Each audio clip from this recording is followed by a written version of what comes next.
What's up, everybody? My name is Sploosh and I'm bringing you some more Black Ops 2 commentary.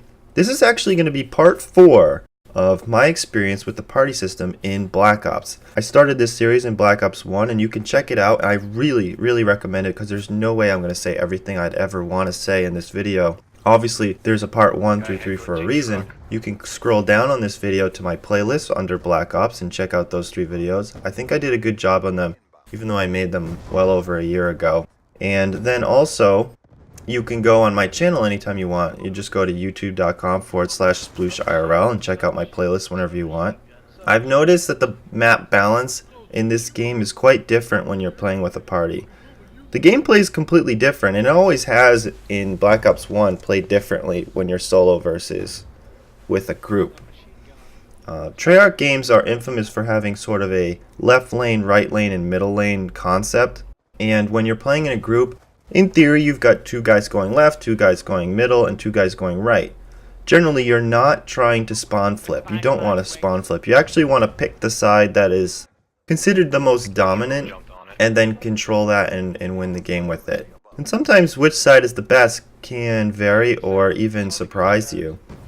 But that's another topic I may get into someday if there's any demand. I'm not going to get into strategy right now. Let me just touch on why I made this series. It was never to brag about stats. In fact, it's the exact opposite. I found that there was 3 people, which I'll go over really quickly, that really upset me. Before, I don't know, when I played Call of Duty, for whatever reason, I didn't play with a party very often. Pretty much almost never. You know, I might play with some friends and stuff, but generally, you can play games a lot when you're alone. So I would feel like I was doing a good job or was a good player, but when you're playing solo, it was always tough in Call of Duty to ever have like those crazy stats. And when you had YouTube commentators saying things like it doesn't matter if you're partied or not and don't worry about it, it really upset me. Because, I mean, at the time it was just a theory because I wasn't really partying that much. But, you know, there's some people who would just sort of like do this sort of ambiguous brag, you know. And then you had one thing I like to do is read the forums when I'm at work, and there was always this like little group of people on the forums that basically disregarded anything you said if you did not agree with them, and a lot of it was based on stats. They would show their stats or ask for your stats or whatever, and if your win-loss ratio and KD weren't high, or let's say your KD was high but your win-loss ratio was low, they would basically use that as an argument to say you're wrong. And that really upset me. And lastly, there's the sort of friend of friend who got joined into a party.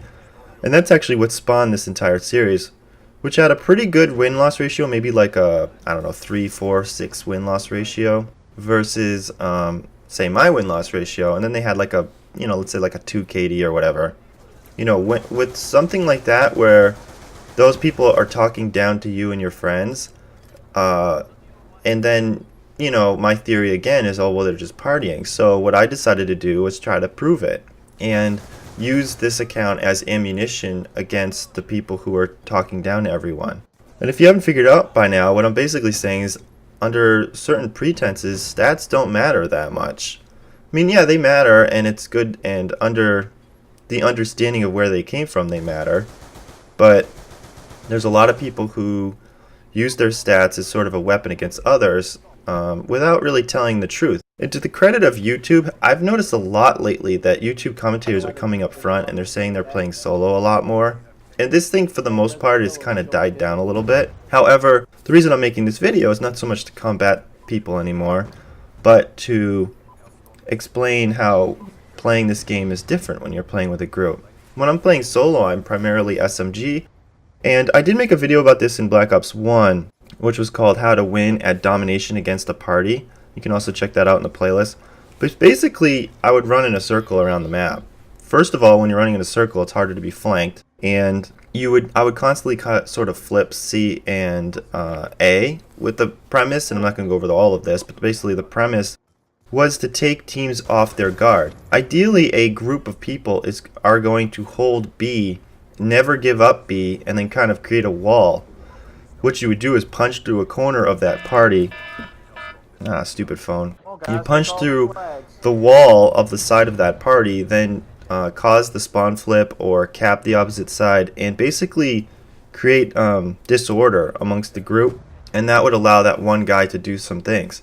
You'll notice, and even when playing with a party, if you're gonna lose, you'll feel like you kill like one or two guys, and then when you finally take that corner to capture a flag, there's still like another 3 guys in random angles all aiming at that flag.